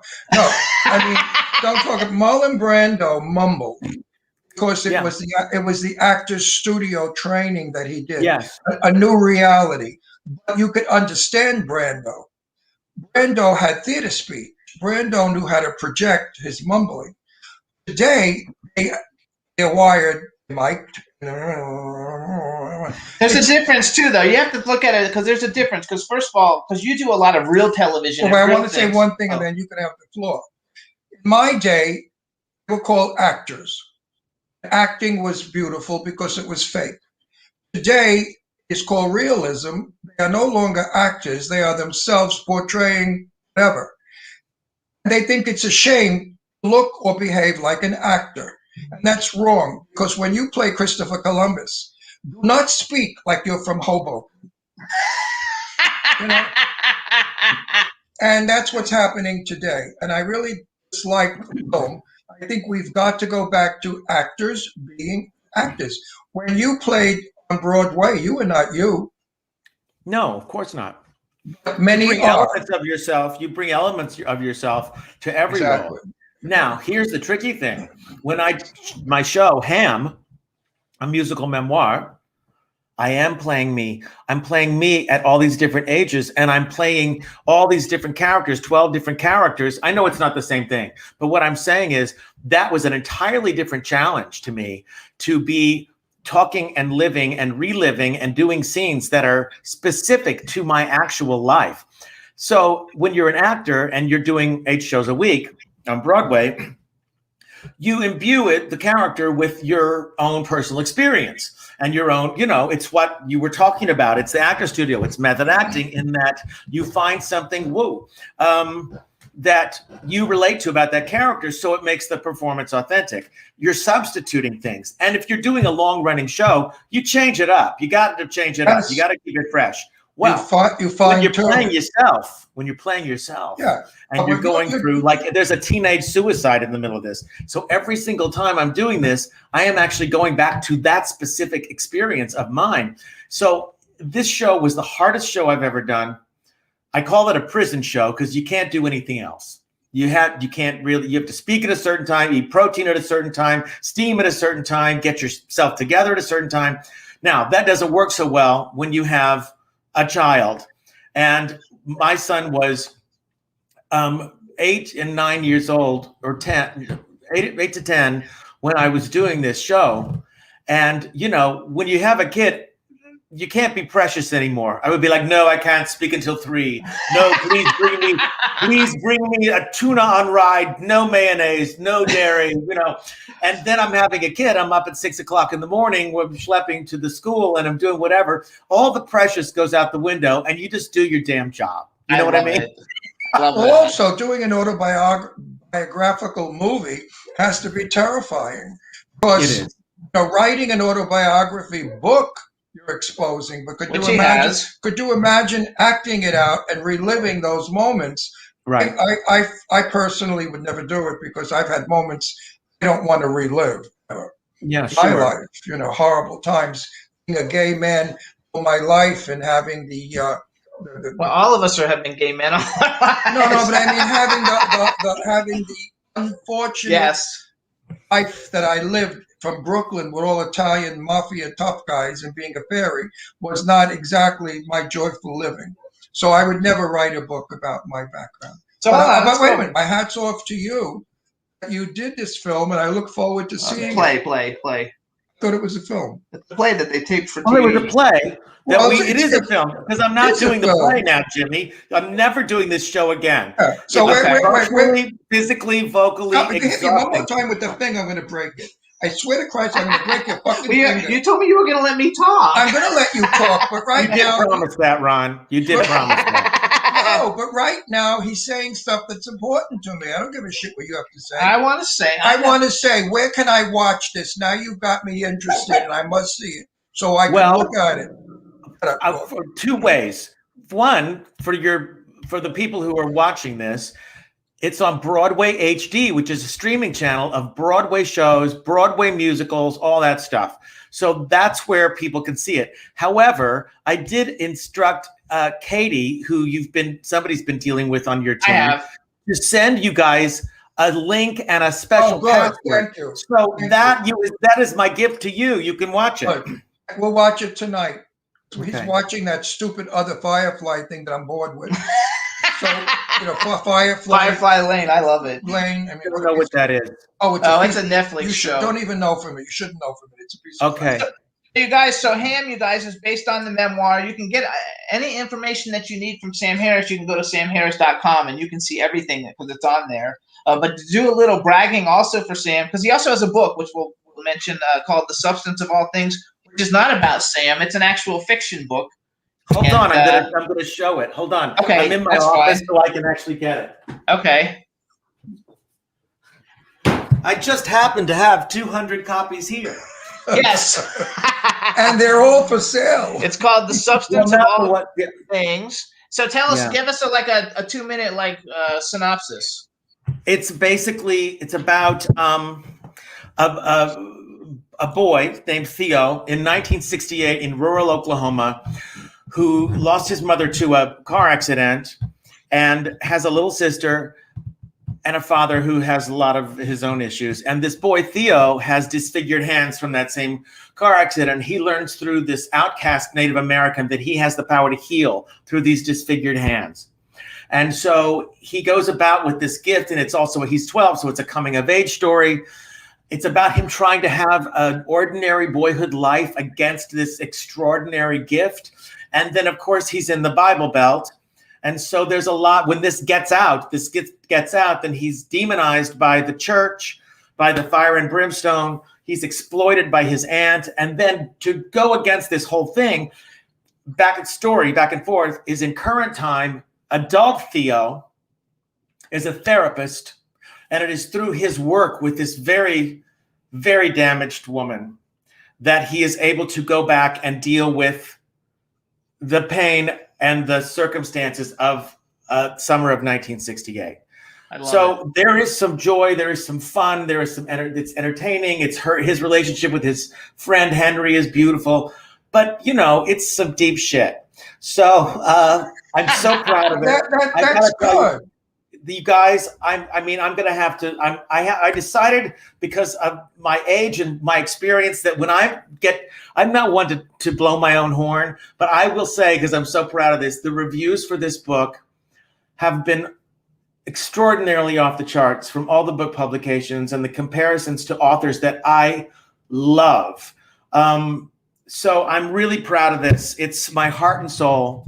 And you were reading the list of things that I've done in my life. And I'm like, well, yeah, I have done those things, but it's because I'm always curious and I'm always looking for what's next and how can I express something in a new way. And I admire people that do one thing forever. It's focused. It makes giant careers. But for me, I probably get bored. I don't know. Are you a Gemini? I am. That's why I know. I'm a Gemini too. So When's your birthday? May 28th. I'm June 4th. On May 28th, I'll be 32 years old. Really? You've had a hard life, haven't you, Ron? Very hard. I look 80 for 32. No, sir, I'll be 81 in May. Wow. I knew you were a Gemini because of your outstanding personality, your way of delivery, and you're interesting, because most Geminis are very interesting. So I like you. I think I'm going to like your stuff. You said you didn't want to blow your own horn, so I'll blow it for you real quick, you guys. So everybody, watch what you say. Just so you know, very personal, Jimmy. Very. Yeah, don't so say you guys, you'll blow besides being on television and winning Star Search and selling millions of records and being one of the greatest singers on the planet, you've also seen him in all kinds of shows, Broadway shows, Grease, The Life, where you won a Tony for The Life, right? No, I was nominated for that one. Nominated for a Tony for The Life. Producers: Joseph and the Amazing Technicolor Dreamcoat, Jesus Christ Superstar, Cabaret, Hair, Pippin, and The First Wives Club, which I don't even know. Is that based on the movie? It was sadly a terrible, terrible show. It wasn't highlighted on your bio. Everything else was highlighted, and you could click it and go to see what it was. It was a terrible show. It's of course, it's a great concept, and I think it's powerful now because it's women who stand up for themselves, who have these dreadful husbands, and it had a wonderful cast, a great book, and I'm just going to say it, a not great director. And so it was, if you don't have a great director, then it doesn't matter how good everything else is, right? So it was a troubled production from the start. What's the name of your friend? What friend? Friend that we went to the party who got the Tony for Oh, my friend Fran Bizarre. Do you know Fran Bizarre? Of course he knows Fran Bizarre. Franny. No? Fran Bizarre? Yeah. Fran Bizarre. She got the Tony for Fabulous Broadway musical. Oh, that one. 80 years old I am. Yeah, Fran, you know Fran Bizarre. Hang on, I'll look her up. I Anyway, don't know Fran Bizarre. perhaps Is she? everybody knows She's her. a producer. She's like fabulous. I know her 40, 50 years. Wait, are you saying Weisler? Oh, Fran Bizarre. Bizarre. Her real name is Fran Borganick, but she goes under the name of Fran Bizarre.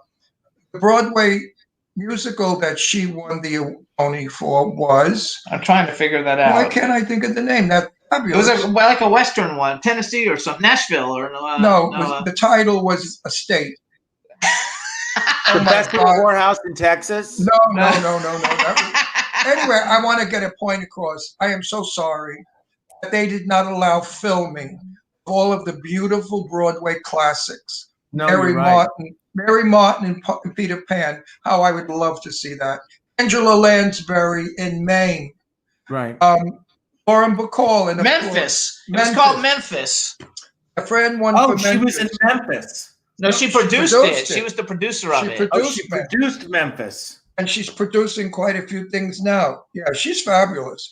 Her partner, I forgot his name. He's a Greek fellow. Oh, real quick too. Hang on, everybody. It's called The Substance of All Things. You guys in the chat room, they want to know the name of the book. Substance of All Things. You can go to Amazon. The Go to Substance Amazon of and All get it. Things. And also, Ham Slices of a Life is his memoir. So there's 2 books, not one. Okay, there. And there's audibles for both, but I just did the book came out, and then we put on the Audible, and so you can buy it in whatever it's called, ebook, print, and or Audible. I personally, my own taste is I like a book in my hand. I like the tactile. Me too. I love the smell of a book. Yeah, I wish you could smell this, Ron, because it smells so good. Send me a Listen, copy. there's a whiff for you. No, really. Don't you love the smell of a library? I do, Books, and books. I appreciate the ebook. The Audible, I decided when I did the Audible because I read it. I'm the one who read it, and I did all the character voices. But I find with Audibles, the reason I don't generally like is because they all talk every word has so much value. And I'm like, if you're talking slower than I read, I can't do it. So it was very important to me to create something with the energy and the scenes, I agree. Listen, not my friend Barbara Rosenblatt. Barbara Rosenblatt is the #1 audio voice girl in the world. She did Barbara Streisand's life. Barbara Rosenblatt has the most fabulous voice. She was in Orange is the New Black. Yeah.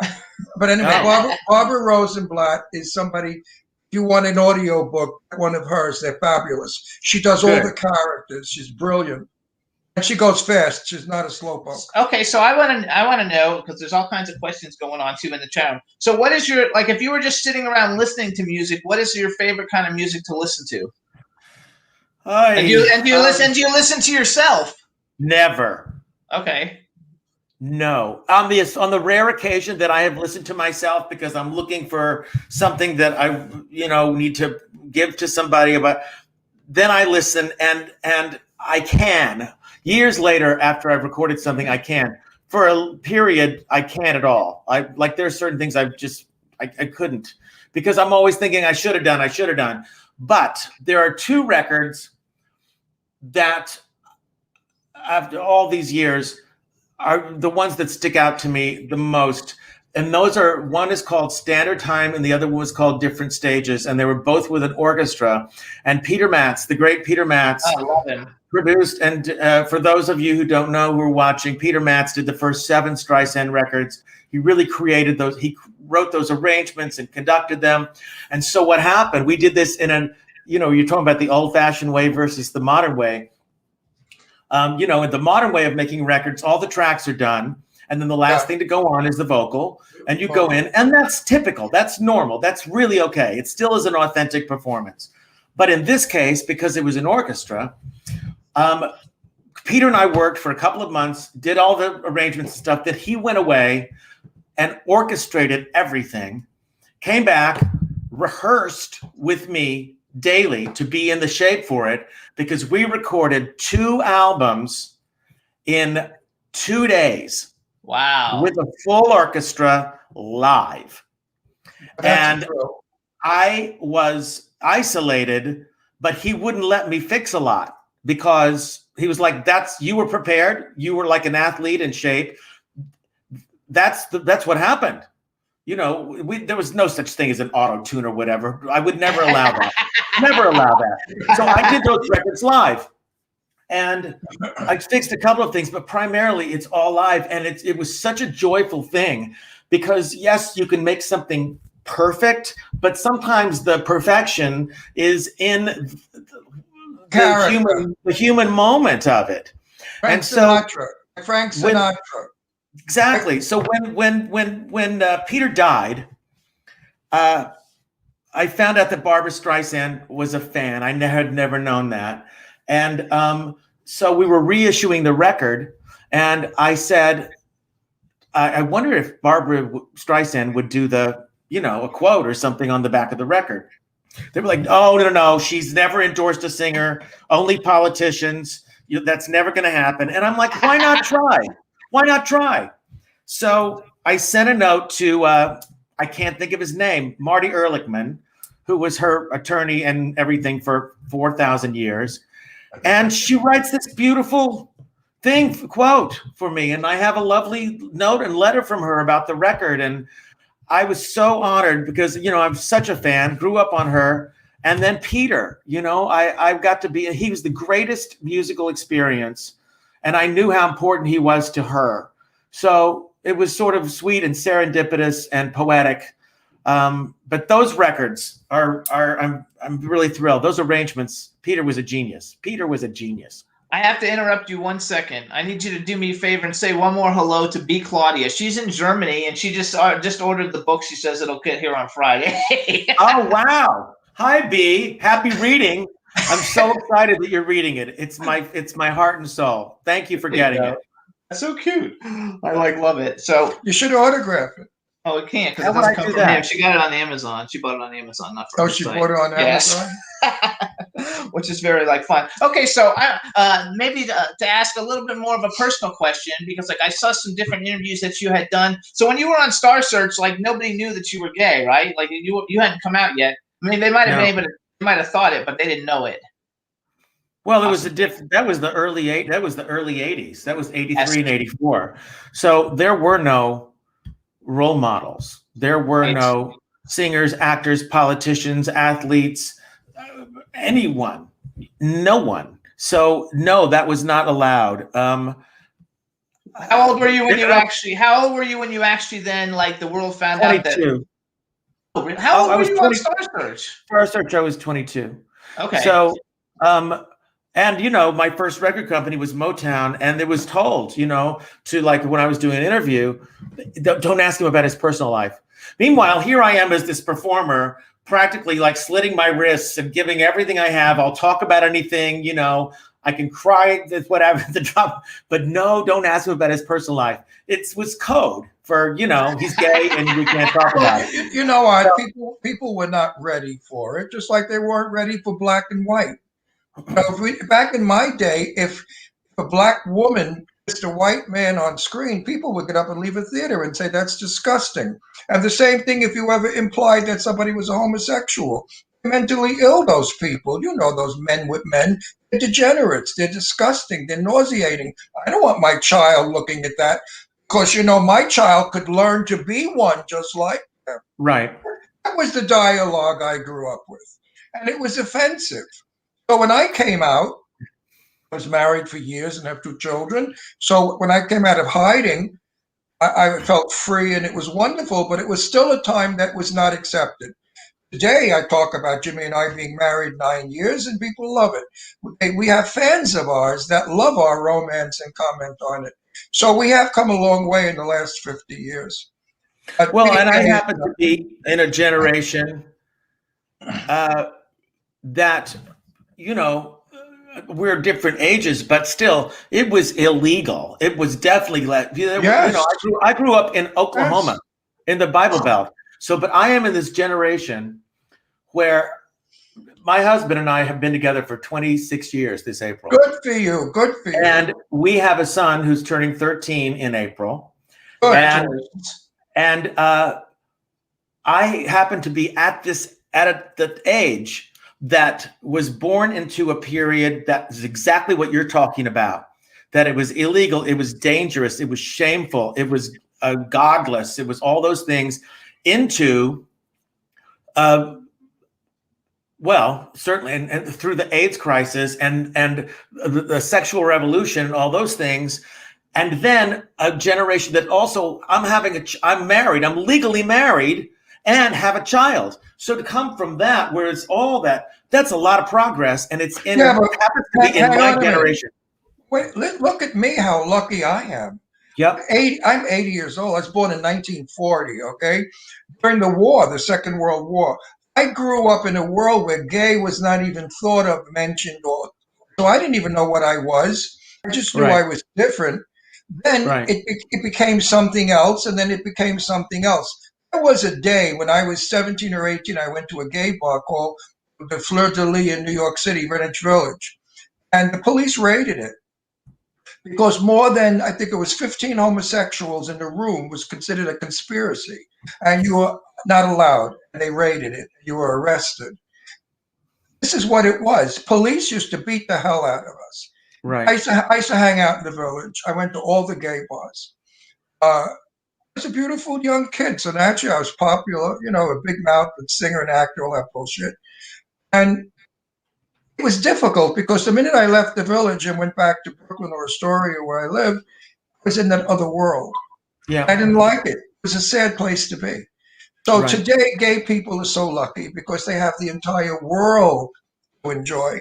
We only had Greenwich Village. Yeah, but you know what? We were talking about you in show business and standing on the shoulders of those who've come before. There's a thing now also in a younger generation of gay men and women who think, well, of course I have equal rights. I should.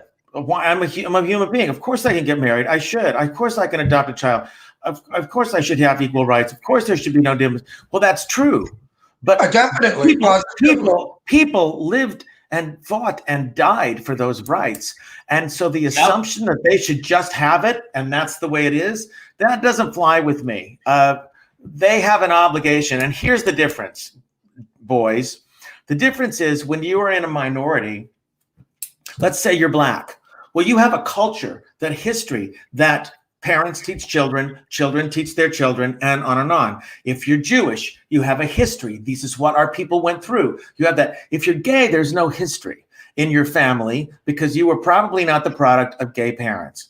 So it is incumbent upon the gay community to teach new people who are coming out and living out and born into this time where we came from, because we ain't going to learn it from mom and dad.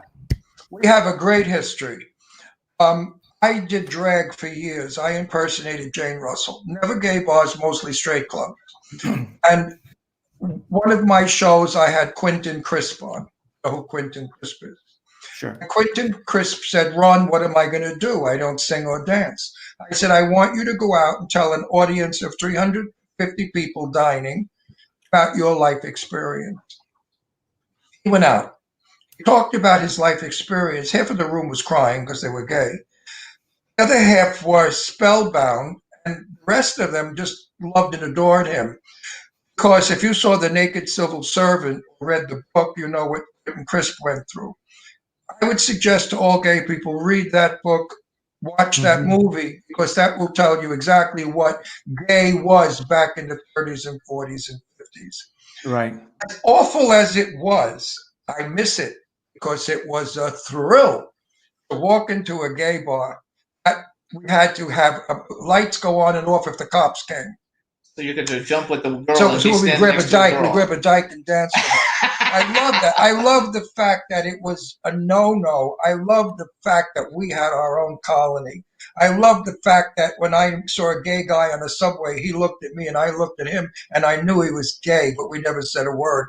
Nowadays, there's no more thrill. Everybody's out there. So I kind of liked the sad part of the good part of being gay when I was young.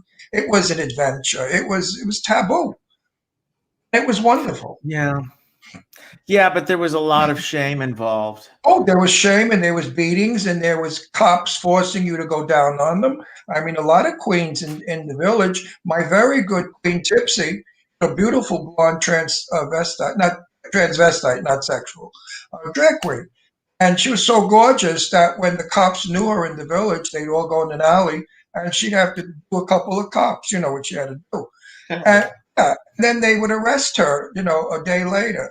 So I think though, then, like for your son, I think because I was adopted, so like I don't even really know who my parents were, but I think it would be so cool to actually have parents. Like I think that would be like the coolest. Well, thing ask ever my to be taught. daughters. Yeah, I mean, he has 2 daughters, And they adore us. And they're like my stepdaughters. And they live in Palm Springs and they're straight. They have all kinds of gay friends. So my children have no shame of my being gay or being married to you. I think it's fabulous. I think it's fabulous that you've been married for 20-something years too, because I think, you know, let's face it, straight people have a hard time staying married. Exactly. Gay people really have a hard time staying married. So I think tell us a little bit about your husband. Well, we met on. You said you saw Joseph in the Amazing Technicolor Dreamcoat. Yes. He and I met on that show. He was an actor at the time, and so we met on the road at the rehearsal in New York City. And we got together. We dated on this road. We got together. And then from the tour, we moved to New York City and we lived there for a number of years. And then we moved to Los Angeles. And we've been together for all these years. And is he still an actor? Is he still an actor? No, he's not an actor, but he has his own business, which is really extraordinary. It's so wonderful to be able to say that my husband is the very best at what he does in the world. He is like he teaches and coaches big blue chip company executives and sales teams and things about, and this comes from being an actor, authenticity and messaging and leadership qualities. And he's so charismatic and he's so handsome. And he's smart and he's funny. Yeah, and I saw pictures. I Googled pictures of you guys before the show. Yeah. Yeah, you have a beautiful family. It's really beautiful. Yeah, and then Cooper's going to be 13, a teenager in April. I can't even believe it. It's shocking. Well, hang on to your seatbelts for that one. I had 2 going through 13. It's a trip. Yeah. Oh, there's 2 books there, my dear. Books. Yeah, I'm sure. Oh, hang on. Sure. We got one is about how you want to hang yourself, and the other is how wonderful it is. So you guys, we have like 2 minutes, so let's real quick. So you can follow Sam Harris on social media, you guys. He's at Sam Harris. His website is samharris.com. Listen to his music. You can stream him on Spotify. You can buy it on iTunes. He's got his musical memoir that you can. It's called Ham, a musical memoir, which you can see on the Broadway station that is called Broadway HD. There you go, Broadway HD. Hi, Jeff. You can also get the book Ham, Slices of a Life. It's his memoir, or The Substance of All Things. It's his fictional book that sounds fabulous. And if you want to see when he won Star Search, Google it. It's on YouTube, and you can actually see it, even though the videos are terrible, because I guess nobody videoed anything back in the 80s like that. So the quality is not great. You weren't allowed. But it's really fabulous. And check out all his new albums. He's got 9 studio albums, you guys. 2 really good ones are Standard Time and Different Stages. Those are ones I listen to all the time. I don't know. Do you have a favorite of your own albums? I love those. I love those 2. That's the Peter Matz records. Okay, but you kind of like them all anyway. Yeah, you like them all anyway. I mean, they're all good, you guys. Every single one of them is fantastic. And after meeting you on this show, I hope we run into you and your guy one day in LA. We live in Palm Springs, so we go to LA. Palm Springs. So when you come to Palm Springs, give us a buzz. We'll go Absolutely. out to dinner. We'll have some fun. It would be fabulous. You and I have a lot to talk about. We want to thank you for coming on the show. We want to congratulate you on all your success. Very interesting guest. I am so pleased. And let me have you say one more hello to Teresa Saban. Just say hi, because she's a little hello, Teresa. Teresa. Thank you for joining us. There you go. All right, Sam. Thank you so much. Take care, guys. Everyone, bye. Stay safe, stay healthy, stay happy. Hey, everybody in the chat room, we want to thank you guys for tuning in. And we're sorry that we had a problem with Blanche. I got a message that she thought she was the second guest, and that's why she actually called in, and that's why it's on here that she called in, but I couldn't bring her on because he was on. So we'll see what we can do. But we want to thank everybody for tuning in. It was a lot of fun. Don't they have Rebel, have managers anymore? And I guess not. But either way, you guys, everybody, thank you so much. They said they love our banter anyway in the chat room. They love it. So be chat room, everybody in the chat room. Thank you guys so much. We appreciate it, and we'll see you guys next week. Next week. Don't forget, we have Monica. Oh God. Unread. There we go. All right, everybody. Thanks so much. Bye-bye. Bye-bye. Can turn out to be so wrong. Yeah, we in the mix. It's another episode. Here we go. The Jimmy Star Show with Ron Russell. Interviewing the hottest, newest, and truest of today's celebrities. Make sure to subscribe so you can get notified weekly. Jimmy Star, he's the king of cool. Ron Russell, he's a gorgeous dude. Chat room is live and you would be a fool not to vibe with us at the Jimmy Star Show with Ron Russell. Come watch it live on W4CY Radio. Miss some past episodes? Download on iTunes. The Jimmy Star Show with Ron Russell. It's the Jimmy Star Show with Ron Russell.